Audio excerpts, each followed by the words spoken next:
Bonjour à tous et merci de nous rejoindre sur Ecclesia TV pour vous informer.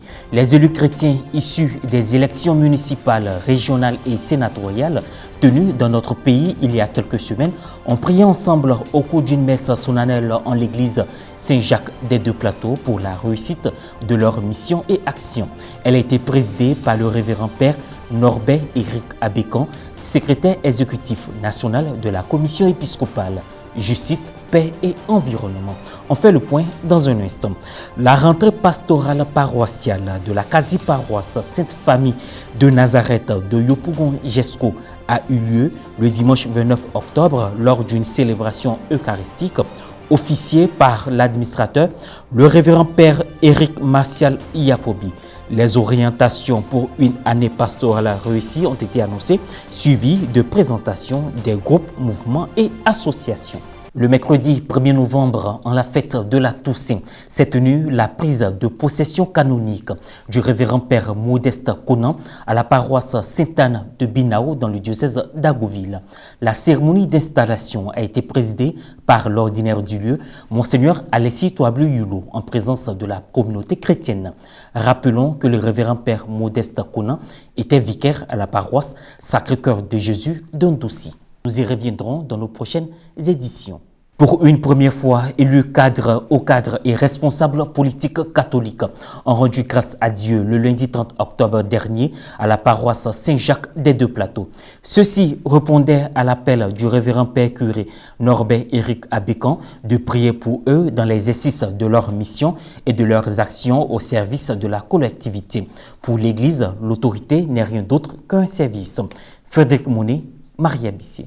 À l'initiative du révérend père Norbert Éric Abécan, secrétaire exécutif national de la commission épiscopale Justice, paix et environnement, une messe dite des élus a eu lieu le lundi 30 octobre dernier en la paroisse Saint-Jacques des Deux-Plateaux, dont il a la charge. Je me souviens de cette page de l'Évangile où le Seigneur Jésus a guéri 10 lépreux. Un seul est revenu, lui dit merci. Et le Seigneur pose la question à tous ceux et celles qui étaient là. Mais ils étaient 10. Où sont les 9 autres? Un seul revient me dit merci. Nous avons demandé à Dieu de faire en sorte que tout se passe bien. Mais nous savons que toute œuvre humaine n'est pas parfaite. Ça s'est passé plus ou moins bien. Mais nous venons dire merci à Dieu. Avec les élus, avec ceux aussi qui ont participé au départ, qui étaient dans les statuts blocs, même s'ils sont arrivés vaincus, mais je crois que c'est la Côte d'Ivoire qui a gagné. Au cours de cette messe pour les élus chrétiens, qu'il a officié et concélébré par des prêtres, le révérend père Norbert Éric Abécan, a lors de sa prédication, mis un accent sur le devoir du chrétien en tant qu'intercesseur pour les hommes politiques. En outre, il s'est appuyé sur les pensées de certains papes au sujet de l'engagement du chrétien en politique. Pour toutes ces personnalités responsables qui guident le peuple, c'est important. Nous avons assez fait critiquer les hommes politiques. Voici ce qu'ils ne font pas. Voici ce qu'ils font. Et on n'arrive pas à comprendre que c'est tellement important de prier pour eux. Ils ont ce devoir de nous aider à vivre dans la cohésion.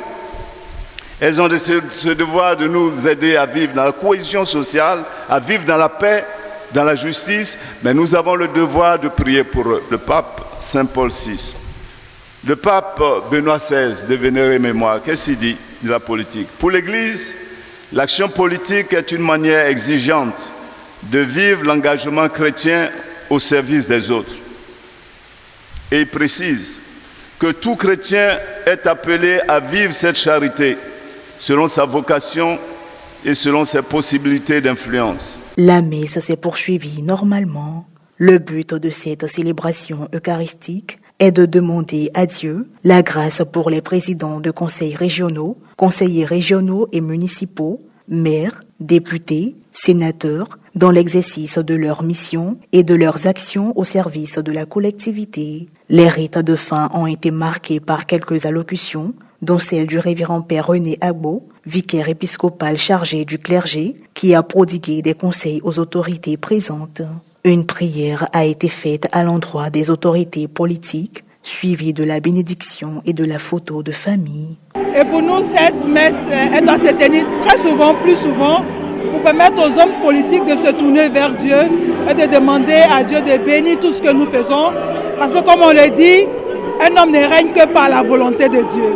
Il y a un moment pour la campagne et il y a un moment pour le travail. Mettons-nous au travail tous ensemble pour que non seulement notre commune ressorte, mais aussi que la Côte d'Ivoire puisse en bénéficier. Dieu nous invite à prier pour les hommes politiques, pour que l'Esprit Saint leur donne l'éclairage nécessaire pour que nous puissions vivre en paix, pour que nous puissions vivre dans la cohésion sociale. Tant d'actions de grâce et de prière à la quasi-paroisse Sainte-Famille de Nazareth de Jesco dans le diocèse de Yopougon le dimanche 29 octobre dernier. La messe a été célébrée par l'administrateur, le révérend père Éric Martial Yapobi. Présentation des membres du conseil, des groupes, mouvements et associations ont meublé cette célébration.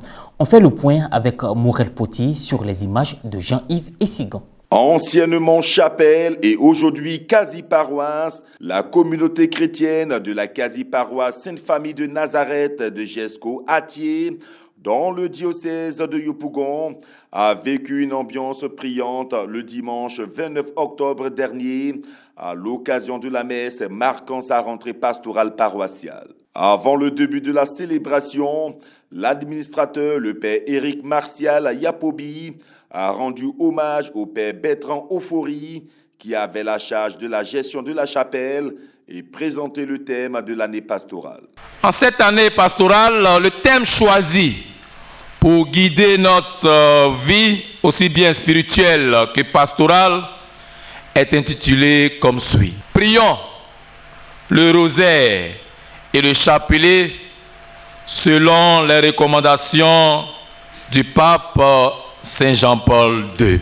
S'en est suivi la présentation de la vision, des objectifs et les orientations pour la nouvelle année pastorale. La messe dominicale a été présidée par le père Éric Martial Yapobi et concélébrée par le père Joseph Ovi, vicaire à la paroisse Saint-François de Mikao, et le père Éric Eilé Francis Aka, directeur de la péréquation diocésaine. En ce 30e dimanche du temps ordinaire A, l'administrateur a axé son homélie sur l'amour du prochain.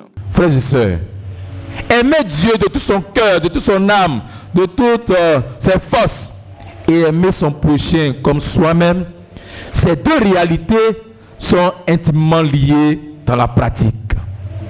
Frères et sœurs, il est vrai, celui qui aime réellement et sincèrement Dieu ne peut pas vouloir le tort de son prochain, il ne peut pas vouloir le mal de son prochain, il ne peut pas favoriser la souffrance de son prochain. Les membres du conseil ont été présentés à l'Assemblée, suivis de leur bénédiction. Les autres temps forts de cet office religieux ont été la procession d'offrandes, puis la présentation des différents mouvements, groupes et associations de l'Église. La cérémonie était belle et on prie Dieu pour pouvoir envoyer de nouvelles personnes dans les différents groupes et qui nous donne aussi la capacité de pouvoir vraiment accomplir notre mission. Nous avons un administrateur qui est venu travailler avec beaucoup de foi et de rigueur. Donc on prie Dieu, nous aussi, cette même détermination-là, nous allons la voir pour pouvoir travailler avec lui. Et il ne faut pas oublier aussi les anciens, dont le père Bertrand Ofori, le père Éric Aka, pour les travaux, puisque c'est eux qui nous ont, avec leur travail, avec l'aide de Dieu également, nous sommes arrivés jusque-là. Et nous leur disons un grand merci. Nous avons vécu une bonne fête pastorale, une bonne rentrée pastorale, puisque nous avons reçu toutes les entités de la paroisse qui sont passées. Alors vraiment, nous disons merci à Dieu pour cette rentrée pastorale et qu'il nous donne la force pour pouvoir continuer dans cet élan afin qu'un jour nous devenions paroisse. Ensemble, comme il a signifié que nous allons entrer dans la vision que je vais leur proposer, qui n'est que le respect de tout ce qui est comme orientation sur le plan diocésain et tout ce qui est comme orientation et directive que notre diocèse nous a donné au cours de cette année avec le thème. De nombreux fidèles ont enrichi ces célébrations de leur participation. Et voilà, cette édition se referme. Merci de l'avoir suivi. Bonne suite de nos programmes sur Ecclesia TV. Que Dieu nous bénisse.